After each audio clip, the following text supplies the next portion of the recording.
1 Corinthiens chapitre 12. 1 Corinthiens chapitre 12.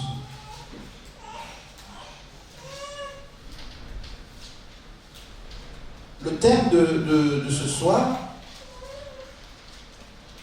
c'est ta place dans le corps. Ta place dans le corps. Il faut que tu saches que tu as une place. Ta place n'est pas la place de l'autre. Il faut que tu saches que tu appartiens à un corps. Si tu veux servir Dieu, il faut que tu saches que j'appartiens au corps de Dieu. Si tu veux servir dans l'armée, il faut que tu saches que j'appartiens à l'armée. Amen. Ok. Donc, mon thème, c'est ta place dans le corps.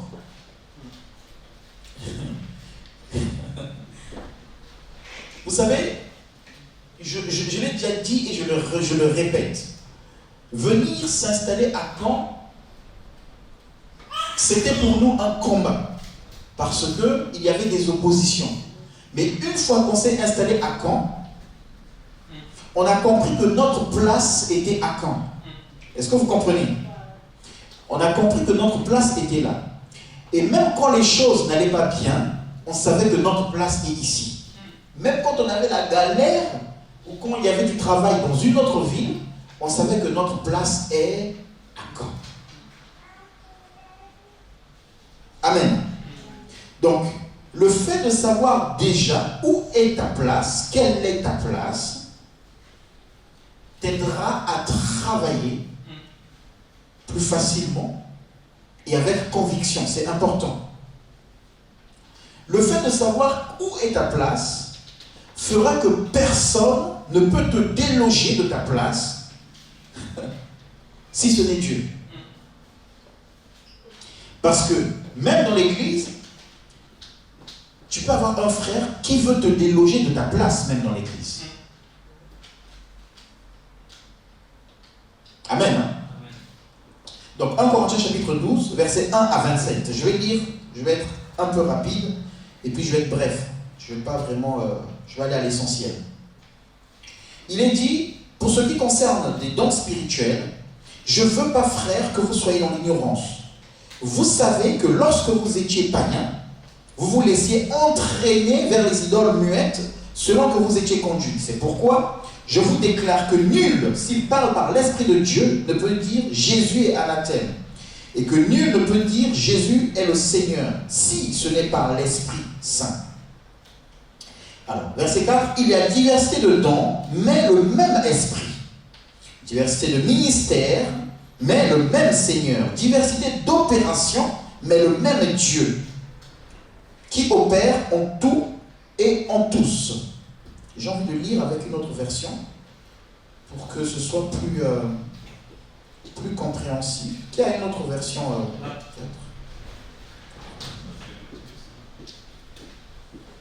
Ok. Je vais lire en français avec le français courant. Comme ça, vous allez, ça va être plus clair. Amen. Suivez bien, s'il vous plaît. Donc, il est dit, en ce qui concerne les réalités spirituelles, je ne veux pas, frères et sœurs, que vous soyez dans l'ignorance. Vous savez comment, lorsque vous étiez étrangers au peuple de Dieu, donc vous appartenez à un autre peuple, okay? Votre place était ailleurs. Quand vous étiez étrangers au peuple de Dieu, vous vous laissez irrésistiblement entraîner vers les idoles muettes, donc qui ne parlent pas. C'est pourquoi je vous déclare, personne, s'il parle par l'Esprit de Dieu, ne peut dire Jésus est maudit. Et personne ne peut dire Jésus est Seigneur si ce n'est par l'Esprit de Dieu, par le Saint-Esprit. Il y a diversité de dons, mais le même Esprit. Diversité de services, mais le même Seigneur. Diversité d'actes, mais le même Dieu qui accomplit tout en tous. Or, à chacun, la manifestation de l'Esprit est donnée pour le bien de tous. Or, à chacun, la manifestation de l'Esprit est donnée pour le bien de tous. Donc, à toi, il y a une manifestation de l'Esprit qui est donnée. Et c'est pour le bien de nous tous. Amen. Ça veut dire que le Saint-Esprit ne se manifeste pas seulement en moi, ou en Papa Richard. Il se manifeste en toi, en toi. Et quand il se manifeste en toi, c'est pour nous bénir tous. Amen. Ok. Il continue, verset 8. En effet, à l'un est donné par l'Esprit une parole de sagesse. Alors, je vais mettre des noms dessus. Comme ça, on va plus comprendre. Parce qu'on dit à l'un, c'est pas moi. À l'autre aussi, c'est pas moi. Et toi, tu es où? Ok. Donc, il est dit, en effet, je vais dire, au frère Glody est donné par l'Esprit une parole de sagesse. Au frère Darlich est donné une parole de connaissance, selon le même esprit. À la sœur Glody, donc à la sœur Glody, la foi, par le même esprit. À la sœur Léa, le don de guérison, par le même esprit. À la sœur Roselyne, la possibilité de faire des miracles. À la sœur Micha, la prophétie.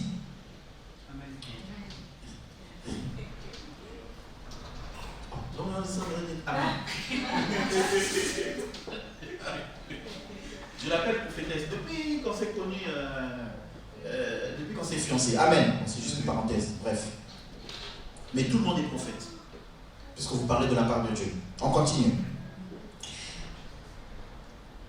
Donc, à Papa Richard est donné le don de discernement des esprits. Ça tombe bien, plus ça.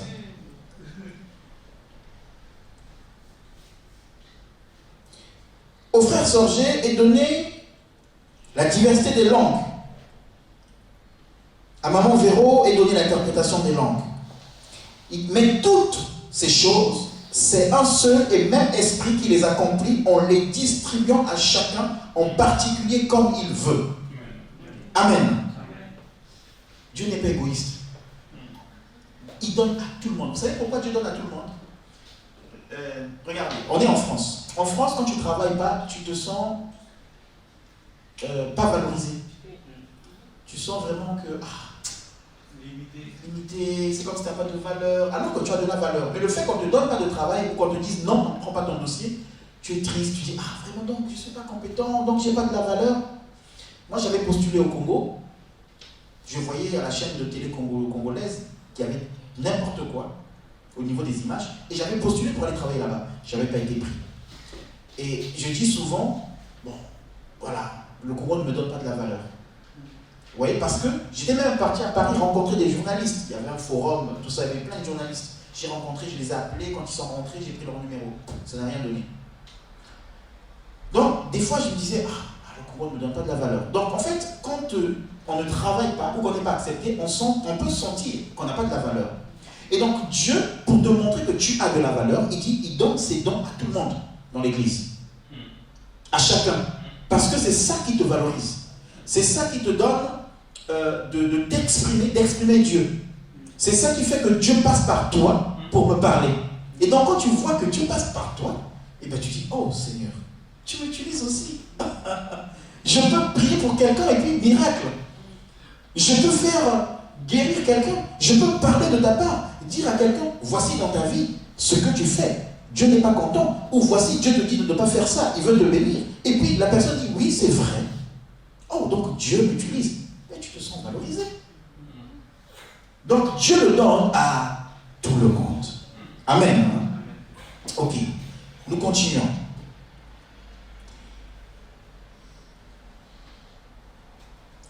Le verset 12. Le corps forme un tout, mais a pourtant plusieurs organes. Donc, Paul, au début, il a d'abord expliqué comment dans l'Église les dons spirituels fonctionnent et comment chacun est important. Et Paul souligne bien que Dieu donne à qui il veut. Ce n'est pas moi qui décide de ce que tu dois avoir comme don. Et je ne peux pas dire que moi j'ai tous les dons et vous n'avez pas de dons. Vous comprenez? Donc des fois, oui, je vais prier, on va finir le culte et puis on va prier pour des gens, pasteur prie pour moi, mais tu peux être malade et tu viens voir un pasteur, prie pour moi, j'ai tel problème. Le pasteur appelle la sœur Glody, dit sœur Glody, viens, prie pour telle sœur. Pourquoi? Parce que le don de guérison, peut-être que moi je ne l'ai pas, c'est la sœur Glody qui l'a. Est-ce que vous comprenez? Moi, je peux beaucoup prier pour toi. Bien sûr, Dieu va guérir. Mais il y a quelqu'un qui peut-être va avoir le don de guérison, donc une plus grande capacité dans la guérison. Et en tant que pasteur, il faut que je sache que non. Par exemple, Sœur Claudie a vraiment un don de guérison. Donc il y a des moments où quelqu'un vient, ah pasteur, prie pour moi, parce que les gens sont comme ça. Tu vois, on a été formaté comme ça, et puis, bon, pasteur c'est le berger, donc souvent, on vient vers le pasteur prie. Mais en réalité, un frère, une sœur qui a un don de guérison peut prier pour toi, et tu es guéri. Et le pasteur peut prier pour toi, mais tu n'as pas la guérison. Amen. Dieu permet ça pour nous montrer que tous, on est utile. Et que tous, il peut nous utiliser avec une capacité extraordinaire. Donc Dieu donne d'abord cet exemple-là. Donc ça veut dire que Dieu est en train de nous expliquer que dans l'église, chacun de nous est important. Moi, je ne peux pas fonctionner sans toi. Tout à l'heure, je regardais Darwish et j'étais en train de sourire. Pourquoi? Ça fait longtemps que je fais de la sono depuis le pays, depuis 98, 97. Mais il a pris un câble ici, là, il est allé là-bas, le câble ne fonctionnait pas, donc il a pris. Et la manière dont il pliait le câble, moi je ne le plie pas comme ça. Mais il y avait une facilité et le câble ne s'enroulait pas. Je ne sais même pas comment il faisait. Donc je regardais, et puis il est parti tranquillement. Il était juste en train de le mettre comme ça, et le câble il s'enroulait tout seul. Vous voyez? Donc j'ai appris de lui. Il a une plus grande capacité à enrouler un câble de micro que moi, qui le faisais depuis 98. Et ça fait ça après. Voilà, et ça fait ça après. Bon, là, il me balance, hein, vous voyez. Ça, c'est mon travail, ça. Mais quand on va voir le travail de Darwish, le câble, nickel. Ok? Donc, ça veut dire que j'ai besoin de lui pour apprendre. On a besoin les uns des autres. Là où on va vous emmener, c'est que vous aussi, vous exprimez les dons que Dieu a mis en vous et que vous soyez utiles au milieu de nous. Je continue. Ah, la Bible s'est refermée aussi. Bon, là, je retombe au bon verset. Donc, Paul maintenant va expliquer. Pour qu'on comprenne, Paul prend maintenant l'exemple de notre corps. Comment fonctionne notre corps? Pour qu'on comprenne le passage des dons qu'il nous a expliqué. Il dit, verset 12, le corps forme un tout, mais a pourtant plusieurs organes. Et tous les organes du corps, malgré leur grand nombre, ne forment qu'un seul corps. Il en va de même pour Christ. Donc il dit c'est pareil pour Christ. Vous comprenez, hein? Paul est en train de dire, ton corps a beaucoup d'organes. Il y a le cœur, il y a les poumons, il y a l'estomac, le foie, les intestins grêles, le gros intestin. Ok? Mais il dit, dans ce corps-là, il y a beaucoup d'organes, mais tous ces organes-là travaillent ensemble et ils forment ce qu'on appelle le corps. Un tout. Ok? Donc c'est l'exemple qu'il donne. Et il continue. Au verset 13, il dit, en effet, que nous soyons juifs ou grecs, esclaves ou libres, nous avons été baptisés dans un seul esprit pour former un seul corps. Et nous avons tous bu à un seul esprit. Je reviendrai là-dessus. Je continue. Ainsi, le corps n'est pas formé d'un seul organe, mais de plusieurs. Si le pied disait, puisque je ne suis pas une main, je n'appartiens pas au corps, ne ferait-il pas partie du corps pour autant? Et si l'oreille disait, puisque je ne suis pas un œil, je n'appartiens pas au corps, ne ferait-il pas partie du corps pour autant? Donc, il est en train de dire que la main peut dire, comme moi, je ne suis pas l'oreille ou les yeux, donc je ne suis pas content parce que moi, je ne vois pas. Hein? Moi, je touche seulement, c'est pas bon, moi aussi j'ai envie de voir. Mais même si la main dit ça, la main appartient quand même au corps. Il fait partie du corps. Même si ma main boude, sa place, elle est là. Vous comprenez? Donc, des fois, tu peux dire, mais moi vraiment, je ne suis pas prédicateur. Tu appartiens au corps. Mais moi, je n'ai pas le don de guérison. Mais tu as peut-être un autre don et tu appartiens au corps. Ok? Alors, ici, le corps Donc on parle ici, quand je dis tu appartiens au corps, on parle du corps de Christ, on parle de l'Église. C'est pour ça qu'il est dit, ni juifs, ni grecs, tous. Bon, ici il parlait des juifs et grecs, parce que ça concernait surtout ces gens-là. Mais on va dire que tu sois congolais, que tu sois ivoirien, que tu sois togolais, que tu sois français, eh bien, tous nous avons été baptisés dans un seul esprit et nous sommes tous le corps de Christ. Amen. Hein? Donc il dit, si tout le corps était un œil, où serait lui? Si tout le corps là, si c'était l'œil, comment on allait faire pour entendre? Imagine tu es dans la rue et tu vois un œil qui se promène. C'est pas normal. Est-ce que ça c'est un corps ça? Non, c'est pas un corps, c'est un œil. Il n'est pas campé d'air, je vais fuir. Et il dit, si tout le corps était lui, où serait l'odorat? Si tu avais qu'un œil, comment tu allais faire pour entendre? En fait, Dieu a placé chacun des organes dans le corps comme il a voulu. S'ils étaient tous un seul organe, où serait le corps? Il y a donc plusieurs organes, mais un seul corps. L'œil ne peut pas dire à la main, je n'ai pas besoin de toi. Dis à ton frère, je ne peux pas te dire que je n'ai pas besoin de toi.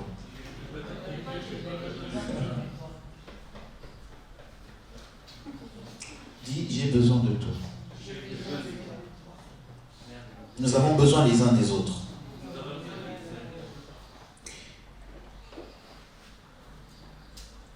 Alors, donc il est dit, l'œil ne peut pas dire à la main, je n'ai pas besoin de toi, ni la tête dire aux pieds, je n'ai pas besoin de vous.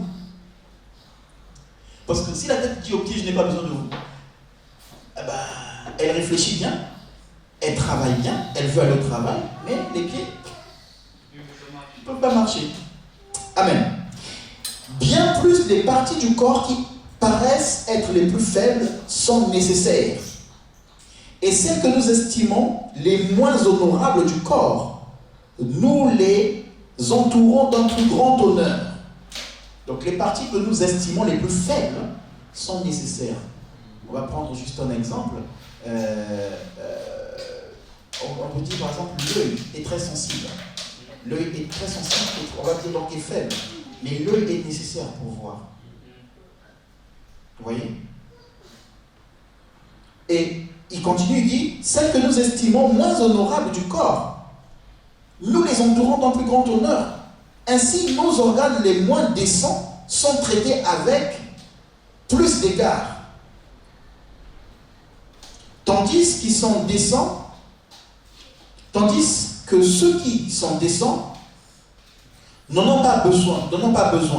Donc Dieu a disposé le corps de manière à donner plus d'honneur à ceux qui en manquaient, afin qu'il n'y ait pas de division dans le corps, mais que tous les membres prennent également soin les uns des autres. Amen. Donc Dieu est tellement fort que l'apôtre Paul nous explique, il dit, vous voyez, dans l'organe, il y a des corps, il y a des organes, hein, donc on va dire il y a des parties de notre corps que nous trouvons pas onéreux. D'accord? Que nous cachons, que voilà, on a honte de se promener nu, par exemple. C'est pas, ça ne nous honore pas. Mais pourtant, Paul est en train de dire, ces parties-là, nous en prenons soin. Et nous leur donnons de l'honneur en plus en réalité. Pourquoi? Dieu, par là, veut nous montrer que même si tu sens que tu n'apportes pas grand-chose, ou tu as l'impression que tu n'es rien, parce qu'il y a des gens qui croient qu'ils ne sont rien dans l'église, alors qu'ils sont déjà des créatures de Dieu, et ils sont importants. Et donc l'apôtre Paul va te dire, même si tu penses que tu n'es rien, mais Dieu a disposé, il te prend l'exemple du corps, pour que tu comprennes que tu as de la valeur, et pour qu'il y ait un équilibre dans l'église. Et pour qu'il n'y ait pas de division, mais plutôt qu'on prenne tous les uns soin des autres. Qu'on prenne soin les uns des autres. Amen.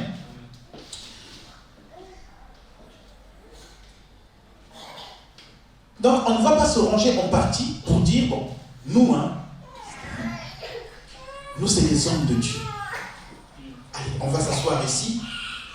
Ça, c'est pour nous, les hommes de Dieu. Et les hommes de Satan dans l'église, ils sont...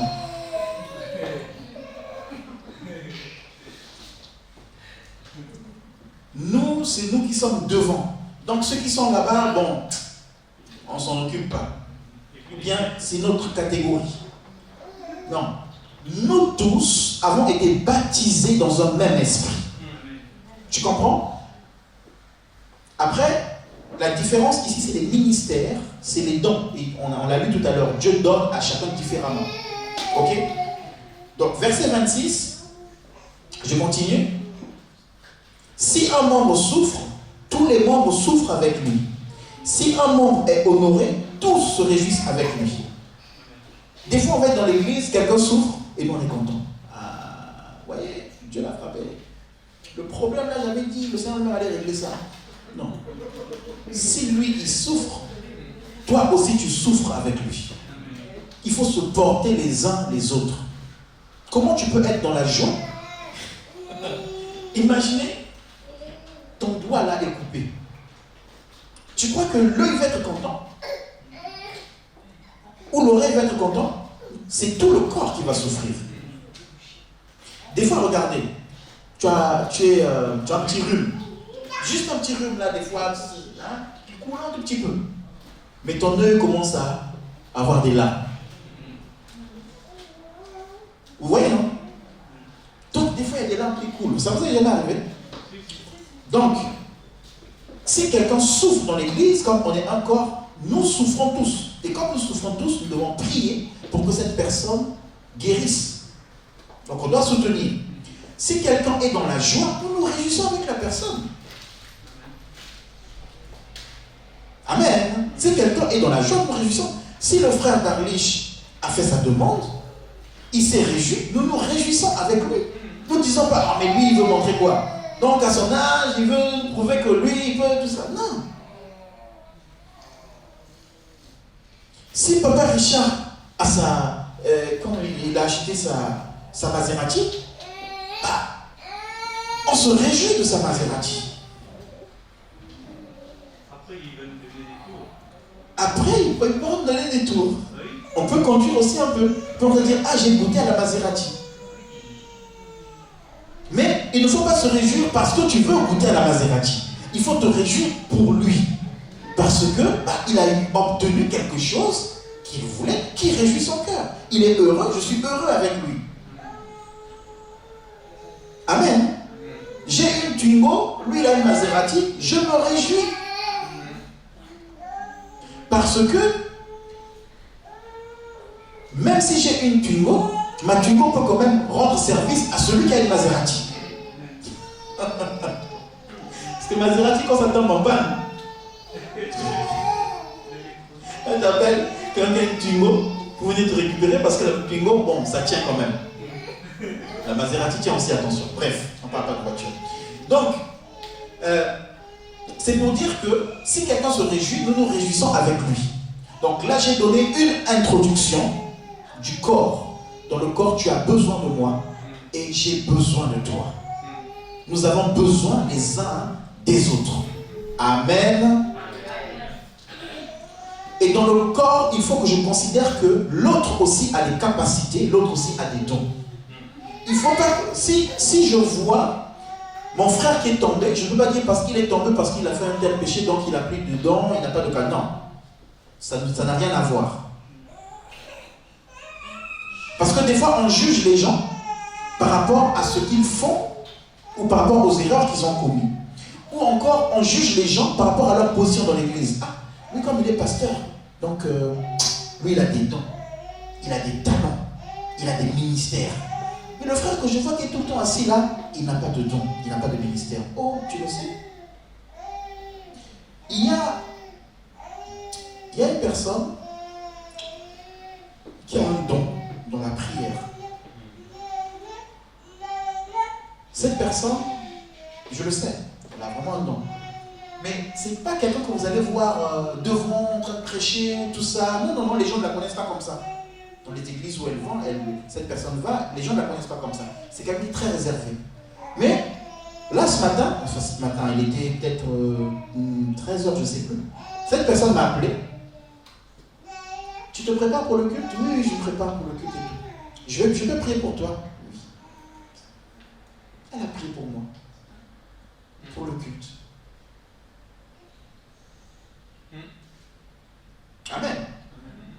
pas quelqu'un, on allait voir, vous ouvrez la Bible, on commence à vous enseigner, tout ça.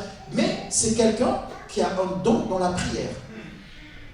Vous comprenez? Alors, donc, nous, quand on va voir cette personne-là, supposons qu'elle est ici, bon, supposons qu'on la connaît et puis elle fréquente l'église ici, quand on la voit toujours assise là au fond, cette personne-là, peut-être que non, elle n'est pas spirituelle. Elle n'a rien, elle n'a pas de don, puisque elle ne chante pas, elle ne prêche pas, tout ça. Oh, peut-être que c'est elle qui fait qu'on soit dans la paix ici.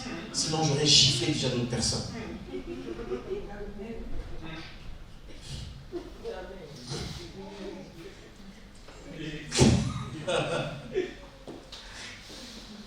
Non, c'est pour rigoler, on ne va pas gifler quelqu'un. Vous comprenez ce que je veux dire? Donc il faut que tu reconnaisses les dons et les talents qui sont dans les autres. Souvent, c'est facile de voir les défauts qui sont dans les autres. Mais c'est difficile de voir les qualités qui sont dans les autres. Quand quelqu'un fait une bêtise, on court vite. Alors, tu as vu ce qu'il a fait, tout ça. Mais quand il fait quelque chose de bien, cours aussi, il va dire ce qu'il a fait de bien. J'ai donné un témoignage tout à l'heure, mais cette personne-là, quand j'ai donné le témoignage, quand cette personne est venue me voir, et toutes les autres personnes qui disaient non, voilà, tout ça, on t'avait averti, toi, tout ça. J'ai dit, vous voyez, non, cette personne-là a une grande capacité à venir demander pardon. Donc vous la connaissez dans tel domaine, mais je veux aussi témoigner qu'elle fait aussi des choses bien. Donc il faut savoir encourager aussi les bonnes choses. Amen. Maintenant, nous on va parler du corps, nous ici. Parce que quand on parle du corps de Christ, c'est pas que nous. Il y a d'autres frères qui sont dans d'autres églises. Vous voyez? Il y a d'autres personnes qui peuvent être dans une autre église et puis qui me voient, qui prient pour moi, qui m'encouragent. Il y a des personnes qui peuvent dans une autre église, qui peuvent venir là, prier aussi pour quelqu'un. Tu peux aller visiter un frère qui prie dans une autre église, qui va prier pour toi, tu vas guérir. Donc les dons, c'est pas seulement parce qu'on est ici. Donc le corps de Christ, il est universel. Mais nous, on va parler du corps de Christ en termes d'assemblée. Parce que nous formons un corps. Amen. Nous formons un corps. Donc nous, on va parler de nous ici. Quand on parle de corps, ça peut être le bon. Le corps, c'est quoi le corps? Le corps, c'est la carcasse de quelqu'un, à la base. Hein? Donc, la carcasse de quelqu'un, c'est le corps. Le corps, ça peut aussi être un groupe de personnes. Par exemple, quand on dit, dans l'armée, il est dans quel corps? Donc, un groupe de personnes qui marchent dans l'unité. Donc, qui ont un même objectif, qui ont une même vision, qui travaillent ensemble. Ça forme un corps.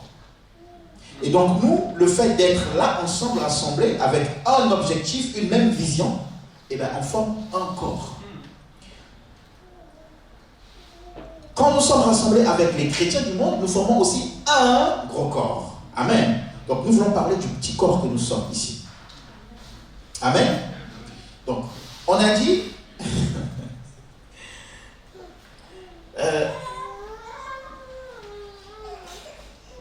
on a lu des versets. On a lu un verset qui dit, on va le relire. Je suis passé rapidement sur ce verset. Alors, il est dit, au verset 13, il est dit... En effet, que nous soyons juifs ou grecs, esclaves ou libres, nous avons été baptisés dans un seul esprit pour former un seul corps et nous avons tous bu à un seul esprit. Que nous soyons juifs, que nous soyons grecs, que nous soyons libres ou esclaves, que nous soyons congolais, que nous soyons ivoiriens, que nous soyons français, que nous soyons américains, nous avons tous été baptisés dans un seul esprit pour former une seule famille, un seul corps. Ça veut dire que nous sommes les organes du corps que nous formons. Amen. Comment ça s'est passé? Qui n'est pas baptisé ici? Qui n'est pas baptisé? Qui est baptisé? Ok. Donc si nous sommes baptisés, nous avons accepté le Seigneur dans notre vie, nous formons le corps de Christ. Nous sommes tous entrés dans le corps. Vous comprenez? Quelle que soit ta nationalité, maintenant il n'y a plus question de nationalité, c'est une question de l'identité divine de Dieu. Tu as la même identité que moi. Des croyants nés de nouveau, dans un seul corps. Donc ça c'est ce que Paul dit. Et bizarrement, Paul rajoute, on a vu le verset 13, donc le verset 14, bizarrement Paul rajoute, ainsi le corps n'est pas formé d'un seul organe, mais de plusieurs. Et il rajoute, et si le pied disait, puisque je ne suis pas la main, je n'appartiens pas au corps. Juste. Paul veut nous montrer quoi? Paul veut nous montrer que dans le corps, nous sommes dépendants les uns des autres. Il faut que tu saches que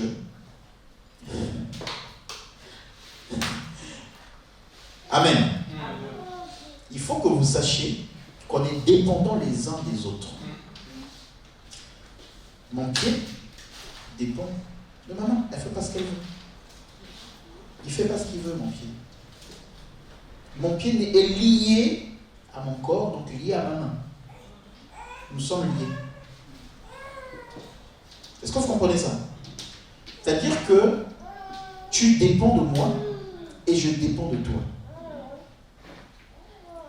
C'est là ce que je voulais, c'est là mon thème de ce soir. Pourquoi? Parce que si on ne comprend pas ça, on ne pourra pas aller plus loin. Il faut qu'on comprenne, regardez, nous on est mariés, mais je dépends d'elle et elle dépend de moi. Et les gens, il y a beaucoup de gens qui disent, ah, je ne rentre pas dans le mariage, dès que tu rentres dans le mariage. Tu es enchaîné, oui, tu es enchaîné. Mais c'est des chaînes qui sont bien. Hein, Claudie? Donc, il y a enchaîné et enchaîné. Bon, si tu rentres dans un mariage bizarre, là tu es enchaîné. En tout cas, bon courage, remets-toi au Seigneur. Dieu peut faire quelque chose. Amen. Dieu peut faire quelque chose. Dieu peut faire quelque chose. Je répète, Dieu peut faire quelque chose. Et Dieu va te demander, qu'est-ce que tu veux que je fasse pour toi? Et si tu dis, je veux ceci, et si tu mets ta foi, Dieu va faire quelque chose. Amen. Mais le mariage est une bonne chose. Et nous, dans le couple, on est liés. On va à la mairie, on est liés devant le maire, devant le témoin. Et les chrétiens aussi sont liés à Christ devant témoin par les eaux du baptême. C'est pour cela que le baptême se faisait en public. Et donc, comme tu es lié à Christ, tu es lié aussi à moi, parce que moi aussi je suis lié à Christ. Donc, nous dépendons les uns des autres. Je dépends de toi, ça. Je dépends de toi, frère Claudie. Tu dépends de moi. C'est-à-dire qu'il n'y a plus de liberté où je fais ce que je veux, parce que maintenant, ce que tu fais agit aussi sur mon témoignage, et ce que je fais agit sur ton témoignage. Si on m'attrape à Carrefour avec des barquettes de viande dans les mains, et que je suis en garde à vue, et puis, bon, mais maintenant elle a le permis, elle peut venir toute seule. La sœur Micha arrive ici avec tout le matériel et tout. Alors, mais il est où le pasteur? Il n'est pas là, ton mari? Ah non, il est en retraite spirituelle. Il a pris une retraite d'une semaine. Il est en garde à vue. Et donc, ce témoignage-là, eh ben, ça te salit. Oh, Claudie, on a entendu que on vous dit, il ne faut pas suivre des voyous. Tu vois, le pasteur, en garde à vue. Et tu es sali. Parce que moi, j'ai fait une bêtise. Amen. Donc, tu ne fais plus ce que tu veux. Je ne fais plus ce que je veux. Quand vous regardez les émissions, des fois les informations, vous allez voir, bientôt il y aura des élections. Vous allez voir qu'il y aura des photos qui vont sortir des présidents, des gens qui veulent se présenter, qui voudront se présenter. Les journalistes vont sortir des photos ou des documents ou des affaires qu'ils ont fait même dans leur jeunesse. Dire à tel ministre, il veut se présenter, mais il marchait avec telle personne. Donc, en réalité, quand ils marchaient ensemble, ils étaient dépendants l'un de l'autre. Et ça va ternir l'image.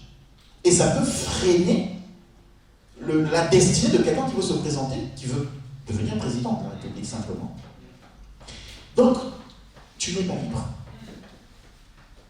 Quand vous venez à Christ, il faut savoir que Christ nous libère de nos péchés, il nous libère de la vie du monde, mais nous rentrons dans comment c'est, l'esclavagisme. Nous sommes esclaves de Christ maintenant. Amen. Venez à moi, vous tous qui êtes chargés et fatigués, je vous donnerai du repos. Amen. Et puis ça s'arrête là. Allez-y. Ce verset s'arrête là. Il dit quoi la suite? La suite dit quoi de ce verset? Il dit quoi sur la suite? Il dit, prenez mon joug. Ah, donc Seigneur, moi j'étais chargé.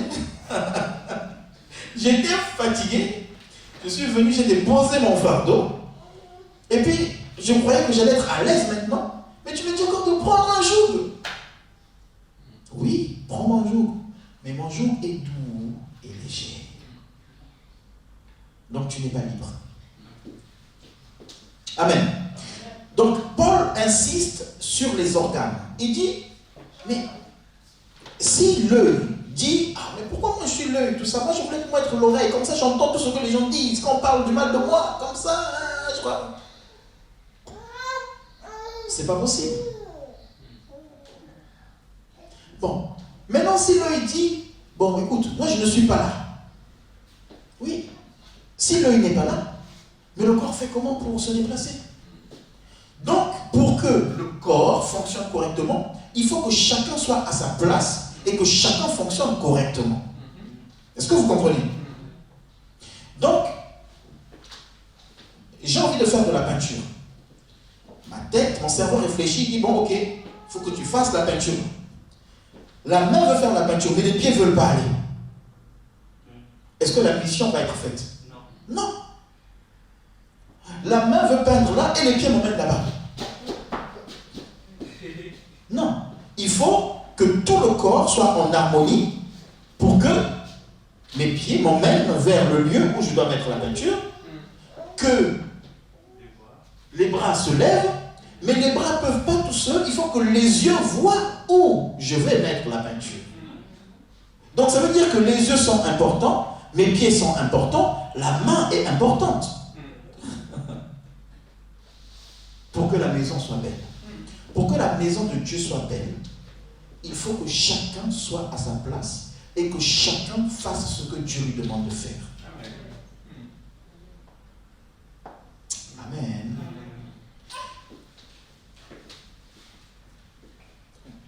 Tout à l'heure, on est arrivé, je reprends encore cet exemple. N'arrive pas, micro, ça ne fonctionne pas, revient, tout ça. Et puis finalement, à 29, on était prêt. Pourquoi on était prêt à 29? S'il fallait que je le fasse tout seul, à 29, on ne serait pas prêt. Vous voyez? Mais comme tous ensemble, on a essayé de faire quelque chose, et bien à 29, à 30, nous avons été prêts. Donc, chacun est important. Imaginez ce matin, vous arrivez ici, et puis, il est 15h30, le pasteur n'est pas là. Enfin, ah bon, il est parmi quoi? Attends, on va l'appeler. On m'appelle et tout. Ah, je suis fatigué. J'ai pas dormi cette nuit. J'ai travaillé, j'ai fait la peinture. Ce matin encore, j'ai nettoyé la mon dos. Ah, priez seulement. Donc Papa Richard allait commencer la modération. Il dit, bon, c'est le pasteur qui devait prêcher, mais il y avait un message que j'ai préparé. préparer un jour tout ça. Comment ça? Il va peut-être vous amener les choses différemment. Mais ça va vous troubler. Vrai ou faux? Donc ça veut dire que je ne peux pas me dire, ok, ben, je suis chez moi, je dors, et puis les gens se débrouillent là-bas. Pourtant, physiquement, je peux dire, c'était difficile hein, là pour venir là, sincèrement. C'était difficile. C'était vraiment difficile. Et quand c'est comme ça, tu commences à blâmer n'importe comment. C'est pas elle le problème, c'est toi-même. Ok? Ça veut dire que je dépends de vous et vous, vous dépendez de moi. Donc le jour où par exemple je ne suis pas là, je vais dire je ne serai pas là. Et comme ça vous vous préparez déjà mentalement, spirituellement, et il y a une autre organisation. Donc quand on sait qu'on appartient au corps,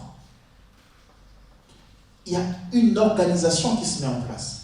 Pourquoi je dis cela? Parce que ce que nous allons commencer à faire, c'est vous savez, quand vous allez par exemple à l'école, on veut t'enseigner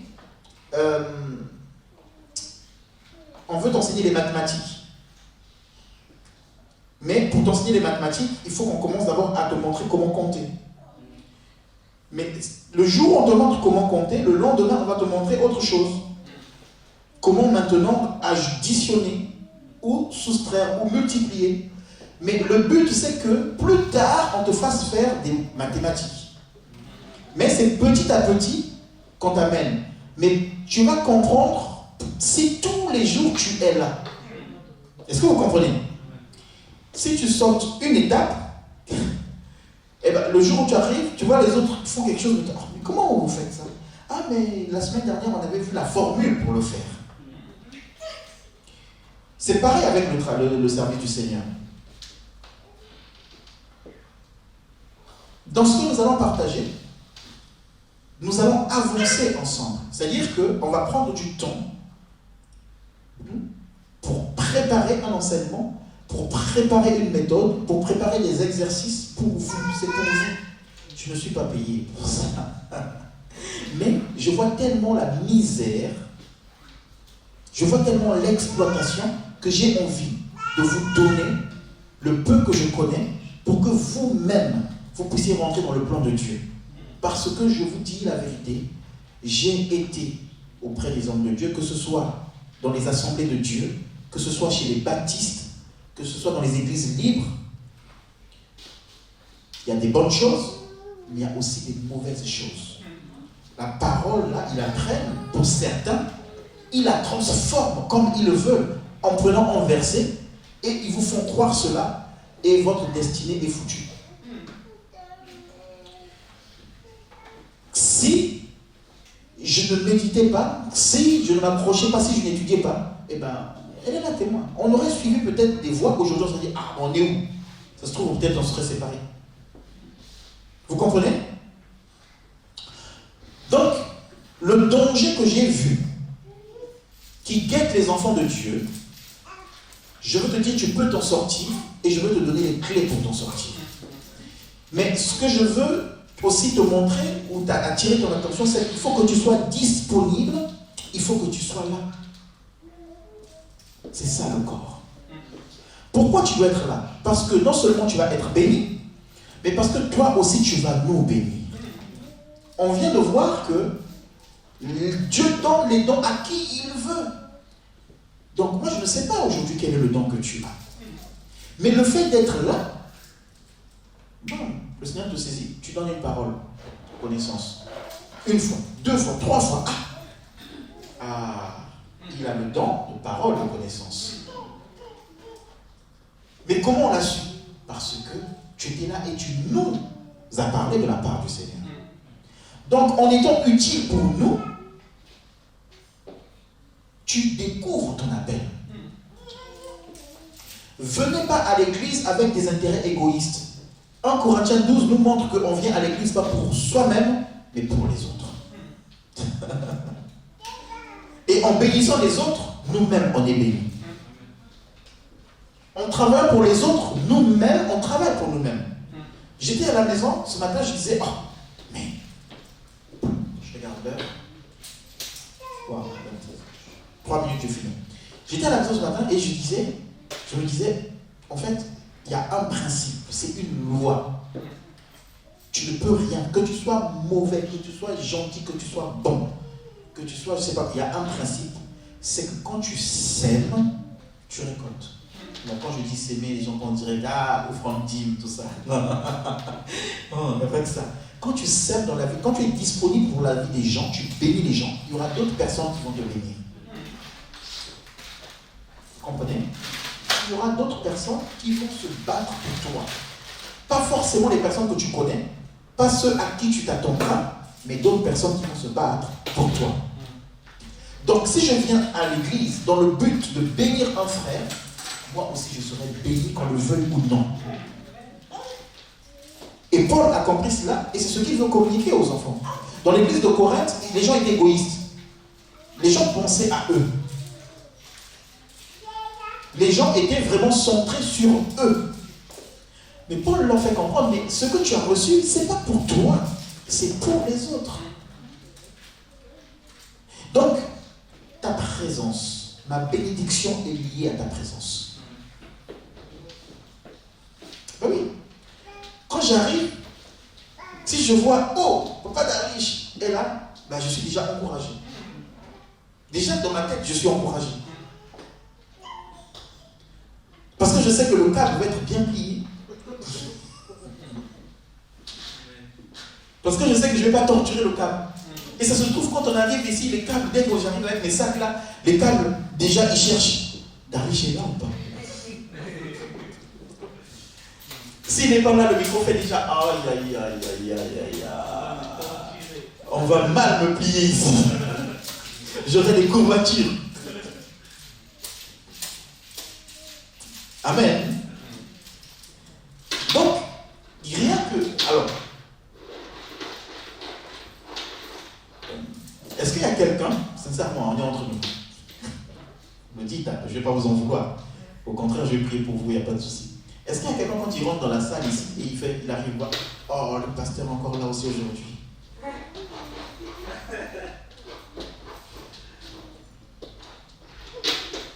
On dirait que c'est Oléa. C'est la manière de. Là, quand tu es rentré, tu dis, ah, il est là.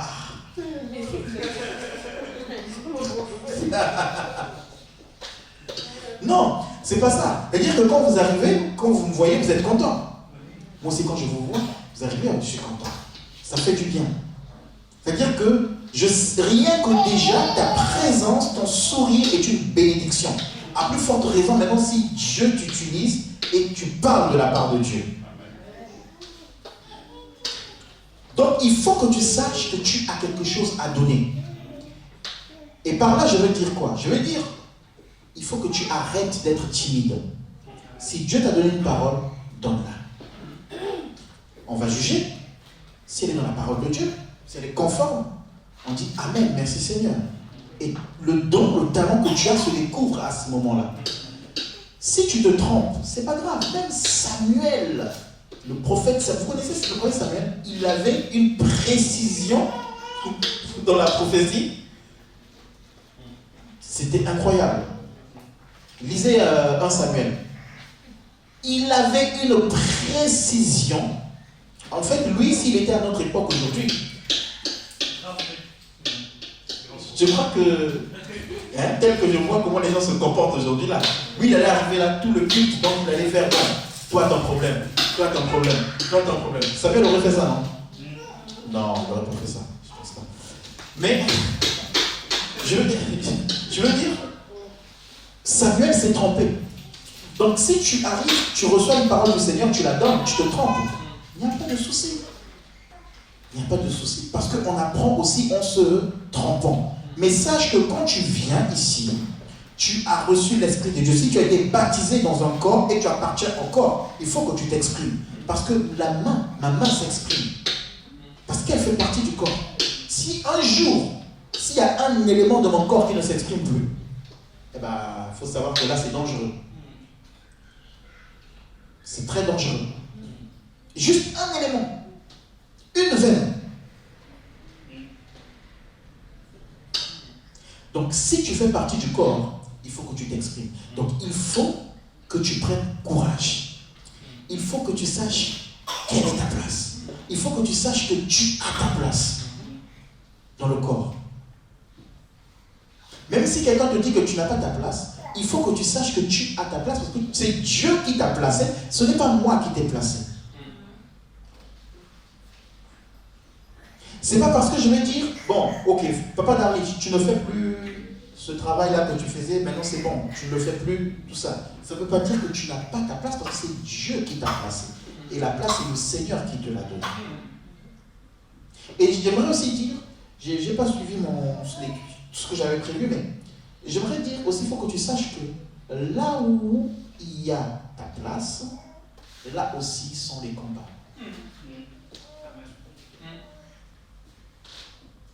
Amen.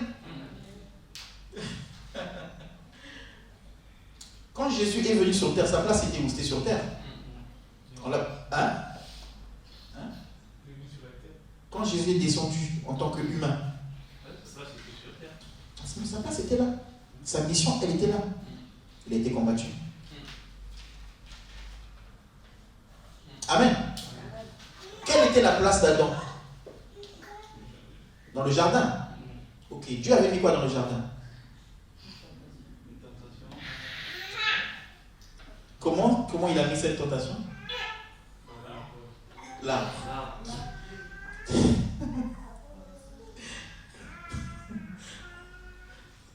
Ce passage-là, il me fait toujours réfléchir. C'est-à-dire, la Bible dit, Dieu prit l'homme et le plaça dans le jardin d'Éden. Et Dieu avait planté le jardin et il y mit l'homme. Dieu avait placé le jardin, il a placé l'arbre, la cause du mal, et il y mit l'homme qu'il avait créé. Donc Dieu, il crée un jardin, il crée tout bien, et il met quelque chose de dangereux, et il prend l'homme qu'il a créé, il l'a mis dedans. C'était sa place là. Mais c'est aussi la place de l'arbre de la connaissance du bien et du mal. Amen. Parce que c'est ça qui va te former. C'est avec ça que tu vas apprendre. C'est avec ça que tu vas grandir. Donc, ta place, elle est là. Mais là où il y a ta place, tu vas aussi être combattu. Pourquoi? Parce que Satan ne veut pas que tu édifies. Mais oui. Satan ne veut pas que tu sois une bénédiction pour les autres. Satan ne veut pas que tu guérisses les gens. Satan ne veut pas que tu parles de Dieu.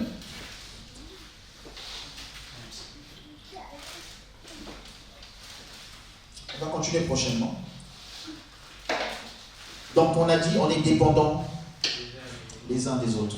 Dans le travail que nous allons faire, si tu ne peux pas être là, je ne peux pas être là. Moi aussi, si je ne peux pas être là, je dis, je ne peux pas être là, j'informe. Pourquoi? Parce qu'on va travailler ensemble. Donc comme on va travailler ensemble, on dépend les uns des autres. Vous comprenez ce que je veux dire? La force est dans l'unité.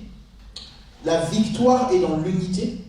Et il n'y a pas d'unité si il n'y a pas de dialogue, s'il n'y a pas d'organisation, s'il n'y a pas de partage, s'il n'y a pas d'information. Amen. La tour de Babel, pour la construire, les gens dialoguaient. On va faire ci, on va monter ça, tout ça. Celui qui monte les pierres, je ne sais pas quel moyen utiliser. Est-ce qu'il est là? Oui, il est là. Donc les pierres peuvent monter. Vous voyez? Celui qui dit souvent Amen, Amen, est-ce qu'il est là? Oui, il est là. Ça encourage. Mais il faut dire Amen pour soi-même, pas pour les autres. Ok, donc je vais m'arrêter là. On continuera plus tard. Donc, que le Seigneur nous aide. Le pasteur m'avait dit de présenter ce qu'il a dit de façon pratique. Je vais le faire en 2 minutes. 2 minutes de façon pratique. Alors, de façon pratique, on va présenter, vous allez m'excuser s'il n'y a pas des amateurs de foot ici, on va parler d'une équipe en 2 minutes. Alors, une équipe. Alors, dans une équipe de foot, ça se fait en 3 niveaux. Une équipe de foot est divisée en 3 niveaux. Vous avez ici les défenseurs. On va écrire défense. Vous avez des milieux et vous avez des attaquants. 3 niveaux. Les défenseurs, ils défendent. Le milieu, ils alimentent l'attaque ou la défense. Et vous avez les attaquants qui marquent des buts. Donc, chez les milieux, ici, ils sont séparés en 2 parties. Vous avez des milieux défensifs et vous avez ce qu'on appelle des milieux offensifs. Alors, qu'est-ce qui se passe? Quand on attaque, quand on vient dans le camp adverse, vous allez toujours voir les défenseurs, parce qu'ils sont plus grands, ils viennent et très souvent ils marquent des buts de la tête. Et qu'est-ce qui se passe quand les autres viennent dans notre camp? L'attaquant qui est là, il répare pour aller défendre avec les défenseurs. Et ça fait la solidarité d'une équipe. Et ça, c'est une équipe, et ça, c'est une église. C'est qu'à un moment donné, quand l'église est attaquée, l'attaquant qui est là, il faut que tu descendes pour venir défendre. Et quand l'église attaque, il faut que les défenseurs viennent et tu marques le but. En sachant que dans une équipe, que ce soit l'attaquant qui a marqué, que ce soit les défenseurs, on dit que l'équipe a gagné. Donc si on veut que l'équipe gagne, c'est ensemble qu'on va gagner. Et si vous voulez qu'on perde, c'est ensemble qu'on va perdre.